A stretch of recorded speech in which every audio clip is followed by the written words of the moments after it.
¿cómo están todos? Buenos días. Bienvenidos a nuestro programa NT, Negocios y Tecnología 593, NT 593. Me acompaña mi buen amigo Mauricio. Mauricio, ¿cómo estás? Buenos días. Hola Eddie, qué gusto saludarte, que como siempre muy contento de estar contigo y con ustedes para hablar de temas muy interesantes, Eddie. ¿Qué tenemos para hoy? Hoy queremos hablar un poco de algo que me fascina mucho, que son indicadores de gestión de negocio.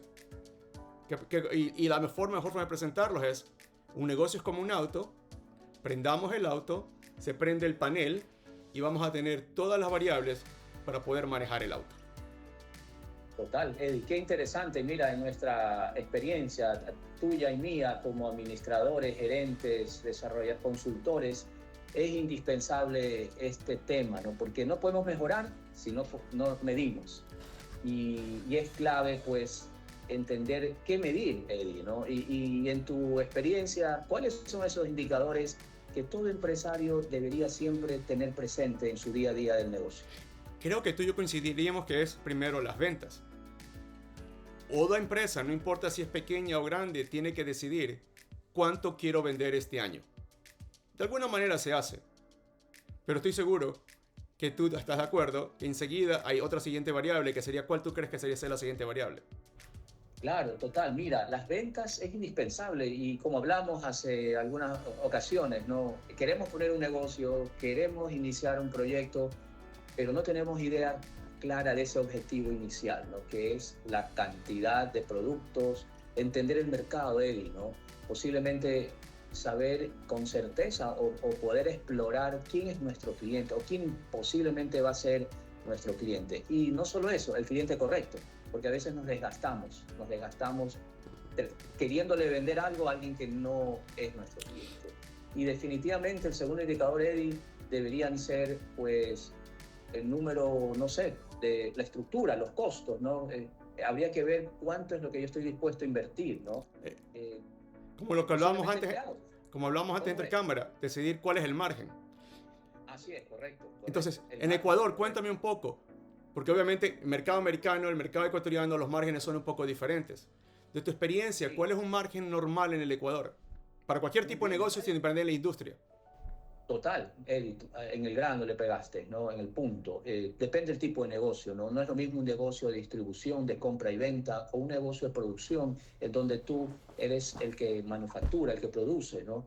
El rango podría ser, ojalá, 30, 40%. Ese margen bruto, que acá le decimos, aquello que tiene que ver entre lo que me cuesta producir, me cuesta invertir y vender, esa diferencia, ¿no? En el proceso operativo del negocio, ¿no? Productivo del negocio. Entonces, definitivamente es clave, ¿no? Poder escoger los mejores proveedores si eres una empresa de manufactura, tener una planta bien equipada con toda la, bueno, vamos a hablar de la tecnología que te permita ser más eficiente, más productivo y de esa manera lograr ese margen inicial, ¿no? Margen bruto, para poder a partir de ahí empezar a hacerte las siguientes preguntas, Eddie, ¿no? Y ahí viene, ¿no? ¿Cuál es la siguiente? ¿Tienes un buen margen? 30, 40%, ojalá. Si eres otro negocio, quizás te quede menos, el 20, 25. ¿Qué es lo que tienes que ver alrededor después, Eddie? Creo que lo mencionaste un poco. Si ya tienes las ventas, ya tienes tu margen, la primera forma es qué tan eficiente, productivo lo puedes hacer. Qué tan rápido puedes hacer que la cadena se mueva para que sea justamente mejorar tus márgenes. Acá en los Estados Unidos tenemos una medida de productividad general. La llamamos E contra R. E dividido para R. E son tus gastos, R son tus ventas anuales. Y E es la multiplicación de la cantidad de personas que tienes por su sueldo promedio. Para un negocio normal tradicional, un buen E dividido para R es 15%. Pero si eres un negocio sumamente innovador, que usas tecnología como diferenciador, que eres muy productivo, a veces lo bajas hasta el 8%. Usemos números y comparemos un poco. Entonces, yo le invito a todos, mándenos sus comentarios, hagan esos números. Tienes tu número de empleados, tienes su sueldo promedio, tienen tu número de ventas y díganos ustedes cuál es su E2R allá en el Ecuador. Creo que, insisto, es muy americano, no creo que en el Ecuador lo estaban usando. Sí, Eddie, es extraordinario, me parece un indicador clave, ¿no? Porque a veces no estamos seguros qué tanto personal necesitamos para generar ventas, ¿no?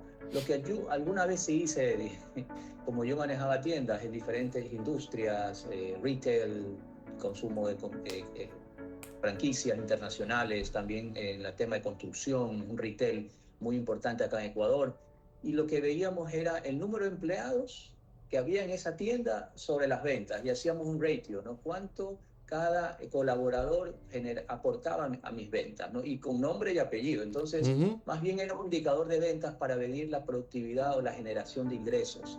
Pero claro, lo que tú mencionas, Eddie, en cambio compara ese aporte de los gastos, ¿no?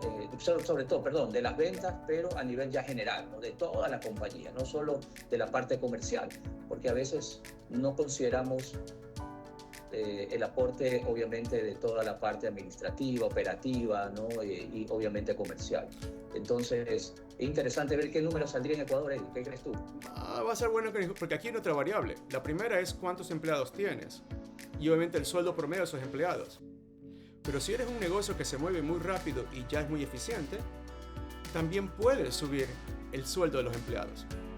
Porque por lo general, sueldo está tachado a qué tan productivo ya viene, qué tantas ideas generas o cuánto hace ese nuevo empleado con nuevas ideas, con experiencia, para que tus ventas suban más rápido. Y ese sería el tercer indicador. ¿Cuánto tienen que crecer mis ventas año a año? Que por lo general en Ecuador, por dada la situación, mientras haga el mismo número todos están tranquilos, pero para crecimiento, después de manejar de negocio y tener más dinero, necesitas que tus ventas crezcan y mientras más rápido mejor. Exactamente, ¿no? Y ahí viene la gran pregunta: ¿y cómo crecer? ¿No? ¿Crezco con más clientes? ¿Crezco con una mayor oferta de productos? ¿Crezco porque voy a abrir un nuevo mercado, un nuevo punto? Entonces, todo eso es importante que el empresario lo tenga presente, ¿no? Para poder planificar y obviamente tener esa capacidad de ingresos adicional y poder sustentar y solventar sus inversiones, ¿no? El siguiente indicador, Eddie, ¿cuál sería? Yo diría que ataquemos dos, y te parece que paremos la cooperación en dos. Serían dos. Primero, ¿cuánto de ese porcentaje de ventas le designas al marketing? ¿Y cuánto ese porcentaje de ventas, vamos al caso extremo y usemos a los realtors, a los que venden casas como ejemplo, cuánto de ventas tú podrías tener para un vendedor o un grupo de canal de distribución para hacerlo? Entonces, ¿qué te parece si primero hablamos de ese porcentaje? Porque tú lo llevabas mucho justamente con las franquicias. En el Ecuador, si quisieras justamente manejar un canal de distribución o un realtor en el Ecuador, no tienen sueldo realmente, ellos viven de lo que tú les pagas como comisiones. ¿Cuánto le estás dando? Bueno, depende también del monto, el volumen, la cantidad de la negociación, pero puede ir entre un 1 al 3%. Exactamente. Si es un realtor, ¿no? Si es un realtor, obviamente, ¿no? En mi experiencia, hablábamos, Eddie, en Estados Unidos, lo que es la venta, en Ecuador todavía creo que ya está entrando esa tendencia de que ya quizás no deberías tener un vendedor de planta, sino contratar a una empresa que haga la gestión por ti, ¿no? Un outsourcing que veíamos en uno de los episodios, ¿no? Eso en Estados Unidos, ¿cómo se da? ¿Ya está prácticamente instituido allá o todavía le falta? De hecho, es lo más común, siempre ha habido. Lo más común siempre ha sido pagar entre el 5 y 6% de la venta. Y el cerramiento es lógico, como dijiste, es un outsourcing. Sobre todo una empresa internacional que quiere abrir un nuevo mercado, digamos, justamente en un país diferente, no quiere tener al inicio presencia, no quiere tener beneficios tributarios, busca una alianza estratégica local y está dispuesta hasta pagarle hasta el 5 o 6% por toda la labor comercial y de frenteo a un cliente, un mercado. Mira, Eddie, te contaba y les cuento a todos que cuando trabajé en Estados Unidos, ¿no? Yo fui gerente de marketing de una empresa que justamente hacía eso, era un outsourcing de ventas para las grandes multinacionales de caramelos, de candies, ¿no? Allá como Mars, Master Foods, los dueños de Three Musketeers, Snickers, Mickey Way, Kraft.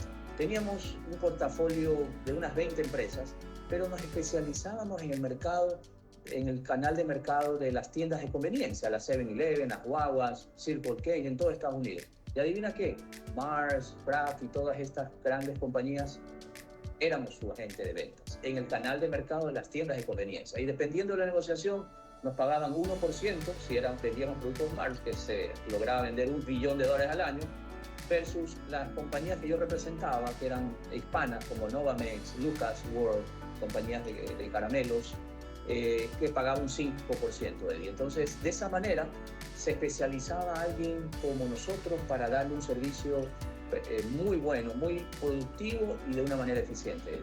Pero lo importante, pero lo importante del grupo de venta, y tú lo hemos vivido, es que son tu gente que está en el campo, que te va a abrir el mercado, que necesitas justamente, sobre todo cuando quieres abrir un nuevo mercado. Ellos traen la experiencia, tú estás dispuesto a pagar por aquello, pero ahora ya podemos cuantificar matemáticamente o estadísticamente hasta cuánto pagarle, porque traen un valor y va a ser parte de ese margen y te va a ayudar a generar las ventas que estás buscando en un ciclo más corto. Exactamente, esa es la clave, ¿no? La parte de eficiencia y productividad. Ahora vamos al siguiente. Tú mencionabas el marketing. Exacto. Ya tenemos las ventas, ya hablamos de los vendedores, mis agentes, ya sean pues propios o quizás ya ver la perspectiva de contratarlos por fuera. Ahora vamos al marketing. En Estados Unidos, ¿cuánto es ese indicador? ¿Cuánto es ese porcentaje sobre las ventas que debo invertir en marketing? Hablemos primero el número y de luego hablemos un poco cómo ha cambiado la lógica. Primero, un presupuesto de mercadeo, 5% de tus ventas. 5%. Y ojo, estamos hablando que es casi 5% de las ventas para el equipo de ventas, otro 5% de las ventas para este caso para el mercadeo. Es un número grande, porque obviamente el equipo de marketing, el presupuesto de marketing no se ve relacionado a cantidad de personas que necesitas que salga a abrir el mercado. La diferencia ahora es, como tenemos todo este equipo de tecnologías que están dando vueltas por todos lados, ¿cómo haces usando herramientas tecnológicas para poder asegurarte de crear un buen mensaje, el mensaje como que nacional, tu propuesta de valor? Pero lo más importante no es solamente enviar el mensaje, sino poder medir cómo ese mensaje llega y cómo específicamente estás llegando a diferentes nichos de mercado. Entonces, un 5% te da la suficiente capacidad de poder hacerlo. Exacto, ¿no? Y obviamente en mi experiencia como gerente general de algunas multinacionales acá en Ecuador, Harrods Internacional, Dunkin' Donuts Internacional, la misma franquicia nos pedía, asigna 5% de tus ingresos, de tus ventas al marketing, ¿no? Nos exigía por contrato. Entonces nosotros teníamos que demostrar cada mes ese desembolso y obviamente dónde lo asignamos. Entonces, y no es por algo, no es por un capricho, ¿no? Es importante siempre, ¿no?, empujar la marca, saber lograr comunicar los mensajes, ¿no? ¿Qué es el posicionamiento que hablamos, ¿no? Lo que queremos lograr que nuestra marca tenga un recordatorio, una posición muy importante en la mente de los consumidores. Entonces, hablamos de este 5% de marketing, estrategia, a ver qué más hacer. Son esas preguntas que los marqueteros siempre debemos hacer. ¿Qué más hacer? ¿Cómo lograr esos crecimientos que hablábamos al principio, ¿no? Por un lado. Y lo otro son las ventas, que es la ejecución de toda esa estrategia. A veces me ha tocado en todos estos años de gerenciamiento y consultor que hay esa dicotomía y problemas y enfrentamientos, ¿no?, entre marketing y ventas, o posiblemente los unimos a los dos, Eddie, ¿no? Básicamente hay que separarlos por estas razones. ¿Qué opinas, Eddie? Exactamente, y creo que justamente como empezamos la charla el día de hoy, son indicadores, no son verdades absolutas. Y estos indicadores están basados en estudios que, justamente como las franquicias, repiten el ejercicio tantas veces que los indicadores se comienzan a ajustar y se convierten en estándares.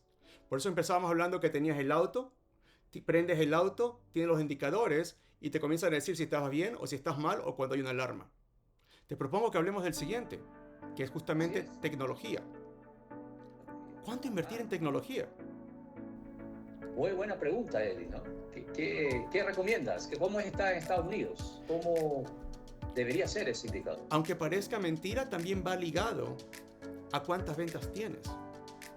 Porque cambiemos un poco, dejemos la palabra tecnología de lado, usemos qué nivel de automatización requieres. Porque vas a tener empleados. Más empleados, ya comienzas a medir ventas, comienzas a medir mercadeo, necesitas que toda la cadena sea automatizada. Y tú vas a tener que decidir como empresa cuánto nivel de automatización quieras tener. Entonces se estila que sea también un 3%. 3%.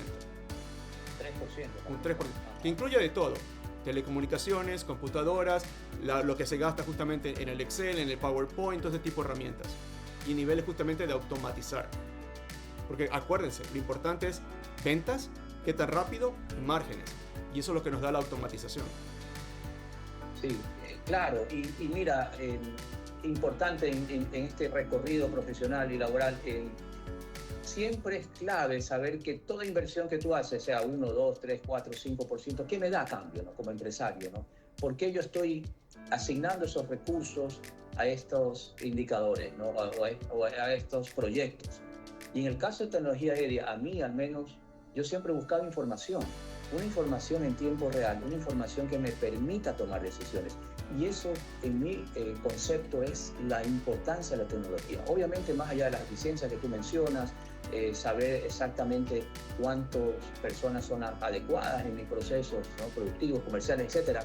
Pero justamente eso, la tecnología es la que te debe alimentar y llenar de información precisa y correcta para tomar decisiones. Porque si no tienes esta información al día y en tiempo real, no vas a poder tomar decisiones. En una de estas franquicias donde yo pude liderar el proyecto desde cero, logré negociar con este proveedor de software que yo necesitaba saber las ventas por tienda en tiempo real y por producto, ¿no? Él me decía, pero Mauricio, eso es difícil, ¿no? Mira, hermano, le dije, dámelo y firmamos contrato, más o menos, porque yo no puedo esperar a cierre del día, ni de la semana, ni del mes, para empezar a analizar información. Yo quiero saber mis ventas al instante, ¿no? Entonces, ¿cómo ves ese 2-3%? ¿Es posible hacerlo, Eddie, acá en Ecuador?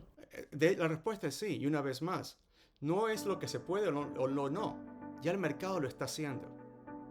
Por eso digo, es lo que siempre hace. Experimento, mido y comienzo a determinar cuáles son los estándares. Si las empresas del Ecuador no comienzan a adaptar estos propios indicadores en los valores normales que el resto del mercado lo está haciendo, simplemente su negocio va a estar atrasado.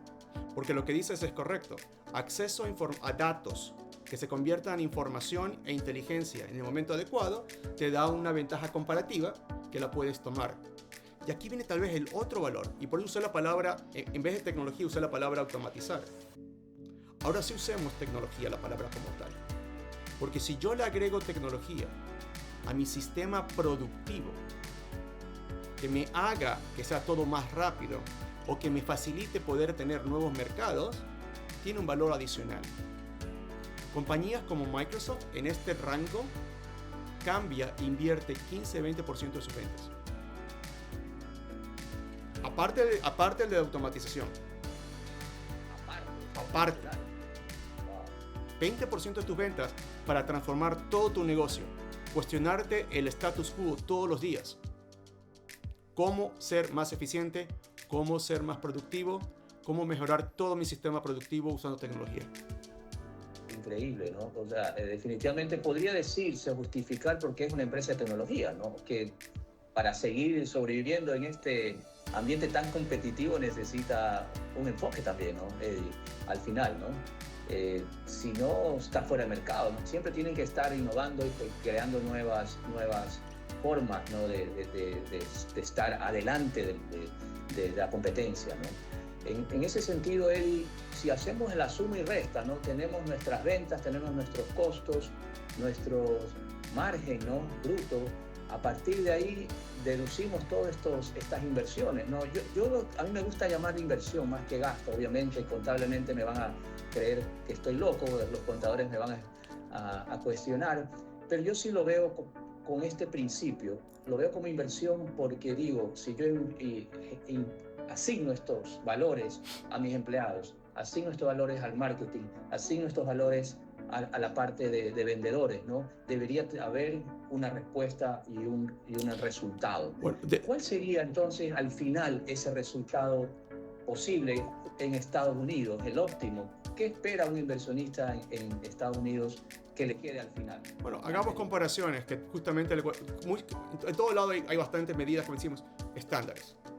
Si vas al banco y pones una cuenta de cheques, sabemos que el retorno es casi cero. Si la pones en una cuenta de ahorro, sabemos que el retorno tal vez será 1 o 3%. Si la pones a algo que justamente es un certificado de depósito, a lo mejor te sube 5, 7, 9%. Y ahí ya comienzan las opciones.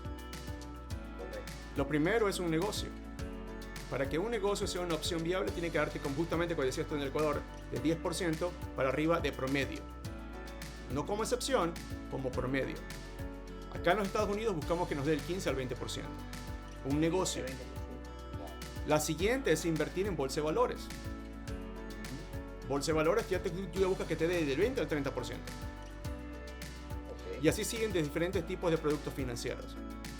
Esa es la razón por la cual un emprendedor o una empresa existe. Para que tenga este nivel de retornos. Y la productividad es vital para aquello. Algo muy interesante que te escuché mencionar. Acá en los Estados Unidos, lo que te decía la parte de, por ejemplo, como Microsoft, ese 20%, no es el gasto. Acá lo ponen en el costo. Mira tú.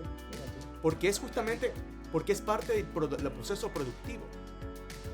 Y para poder meterlo, para que justamente ese proceso de transformación se vea reflejado, es parte de tu coste. ¿Qué tanto lo puedes hacer? Lo discrimina, ¿no? O sea, lo detallan. Esto es por esto, por aquí, por acá, pero va en la primera línea. Pero por eso incluso el valor que se le invierte como porcentaje de ventas y asociado a todo lo que eso implica. Porque gastos son gastos independientemente de la industria. Pero si acaso tú usas tecnología como lo que estamos hablando para transformarlo, lo ponen en el coste. Es muy interesante esa que me das del lado de Ecuador. Y Eddie, tú mencionabas al final, ¿no?, de esta gran exposición que hiciste, ¿no?, sobre las diferentes opciones. En economía eso tiene un nombre, es el costo de oportunidad, ¿no? El costo de oportunidad. Yo como empresario o meto la plata en el banco, o meto mi dinero en la bolsa de valores, o hago un tipo de negocio A, B, C o D. Entonces la pregunta es, ¿cuánto es lo que yo espero ganar o obtener de retorno de mi inversión, ¿no? Y obviamente ese 10% es lo que yo he visto aquí en Ecuador, es lo mínimo, ¿no?, que un accionista podría decir que está dispuesto a obtener. Lo mínimo, ojalá sea 15, 20, 30%, posiblemente hay negocios que lo logran. Sin embargo, para entender estos números hay que hacer esta revisión de arriba hacia abajo, ¿no?, viendo tus ingresos, tus costes, tus gastos, inversiones, hasta el final. ¿No? Pero yo le agregaría una variable más que sé que en el Ecuador no es muy común, es el tiempo.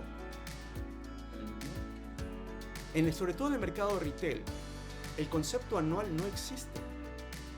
En retail es día a día. Compro, vendo y reinvierto. Si toda una empresa comienza justamente a ser eficiente, productiva y se enfoca más en el margen y en los tiempos para lograr un resultado, esos tiempos van a comenzar a reducirse. Lo que he notado yo en el Ecuador, queremos hacerlo de todo. Quiero invertir, quiero contratar gente, contratar mis canales de distribución. ¿Por qué no mejor buscar, como bajo el modelo de outsourcing, quién me ayuda a lograr un resultado en un tiempo menor para poder aumentar mi margen mucho más rápido y ser muy similar a la retail? Resultados más cortos, no digo diarios, pero a lo mejor sí mensuales. Sí, efectivamente, ¿no? Y mira, algo que se nos estaba escapando, Eddie, no sé cómo lo manejan en Estados Unidos, es el endeudamiento, ¿no? El gasto financiero, ¿no? ¿Cuánto debería ser de las ventas, ¿no? Y aquí en Ecuador he visto que hay empresas que están muy livianas, lo llamo así, que no sienten ese peso de la carga financiera, pero hay otras, en cambio, que están muy endeudadas, ¿no? Y no es que está mal o bien no estar endeudado. La pregunta es, ¿cuánto eso me afecta en mi rentabilidad, ¿no? He visto empresas que están de sus ventas el 5%, el 6%, eso es mucho, ¿no? Idealmente ojalá sea manejable entre el 1%, 3%, que depende también si es al inicio o estás en la parte de madurez de tu negocio, pero la pregunta es, ¿qué tanto debes endeudarte o no? ¿Cómo funciona en Estados Unidos la parte de deuda, no? Funciona. Algo normal debería serlo, ¿no? No, de hecho hay dos variables. No solo es el monto o el porcentaje con respecto a una venta, sino es por cuánto tiempo la vas a tener. Acá, porque otra vez, en inglés no se usa la palabra deuda, se usa la palabra leverage, una palanca. Ahora, el concepto de palanca lo que te dice es, para lograr un objetivo, uso una palanca y lo que quiero es que ese objetivo se cumpla en el menor tiempo posible. O lo típica costumbre, lo que sabemos, ¿verdad? Deudas de corto plazo para activos de corto plazo. Deuda de largo plazo para activos de largo plazo. Pero si le agregas la variable rapidez, te da un sentido de urgencia. Por el tema justamente que vamos a hablar en otra sesión, que es el costo de oportunidad que tú mencionabas. Si tú y yo tenemos información de un mercado y necesitamos una cantidad de dinero X y sabemos que hay un periodo corto para tener el producto y poder ejecutarlo, comienzo a pedir plata a todo el mundo, reúno y ejecuto. Y busco ayuda con estos valores indicadores que hablamos para lograr y medir que capture ese mercado en el tiempo más corto posible, pago mi deuda y estoy tranquilo. Entonces, tiempo es algo que creo que en el Ecuador vamos a tener que comenzar a usar mucho más y este tipo de indicadores. Y yo agregaría una cosa más. Un indicador debería tener solo 3 valores: verde, rojo y amarillo. No lo hagamos más complicado. Como un semáforo. Tal cual. No lo hagamos más complicado. Y para eso estamos los consultores, para poder decirles cuándo es cada color y cuánto deberías tener como porcentaje de ventas para cada variable. Y eso creo que ayudaría mucho. Y mira, Eddie, y justo ya finalizando este nuevo episodio, es cómo integrar todo lo que hemos hablado desde el 1, el 2, el 3, el 4. Ahora ya nos estamos metiendo en más detalle de la empresa, cómo generar estas ventas, estos costos de inversión, pero al final todo se relaciona en lo mismo, la tecnología, ¿no? La capacidad, la automatización de poder lograr que las empresas tengan un sistema que le permita tomar las decisiones correctas, ¿no? y en los tiempos correctos. Obviamente la idea es avanzar, y más aún cuando tienes situaciones en contra, incertidumbre. Vemos la parte aquí, Ecuador, y tú conoces, política, estamos en camino a una nueva elección presidencial, y pasó un año y ya estamos otra vez. Entonces, si las empresas no invierten en la tecnología, en la automatización que tú y yo hemos hablado, es muy complejo, mucho más complejo poder navegar en estas tormentas, diría yo, ¿no? Pero siempre tenerlo presente que siempre va a haber y siempre va a haber y va a salir el sol, ¿no, Eddie? Entonces, no sé, algún comentario, palabras finales. Claro que sí, pero para cerrar lo que decías, y justamente creo que la palabra clave es navegar. Necesitas indicadores. Y mientras más rápido estos indicadores en el tiempo estén disponibles, así como cuando prendes el auto y solo sale, o ocurre un evento y el auto te dice que está algo mal, así de rápido necesitas tener para poder navegar en la incertidumbre, en lo bueno, en lo malo, tu negocio. Porque tu negocio es como un auto, necesitas primero indicadores. El resto de cosas son herramientas que necesitas para poder generar la actividad económica que tú estás haciendo. Entonces, les agradecemos a todos por nos haber acompañado el día de hoy. Acá están nuestros datos de contacto. Escríbanos, dennos sus comentarios. Mi amigo Mauricio me acompañó el día de hoy, mi buen amigo de toda la vida. Yo soy Edgar Moyano, y estamos acá para ustedes. Gracias. Sí, gracias, Eddie. Y también nos gustaría saber si tuvieran algún tema que les gustaría que conversar, ¿no? y afrontar aquí en este panel. Nos encantaría escucharlo. Así que un abrazo grande, saludos. Gracias a todos, esto fue NT 593. Hablamos un poco de indicadores, los esperamos para la próxima. Gracias, un abrazo, cuídense.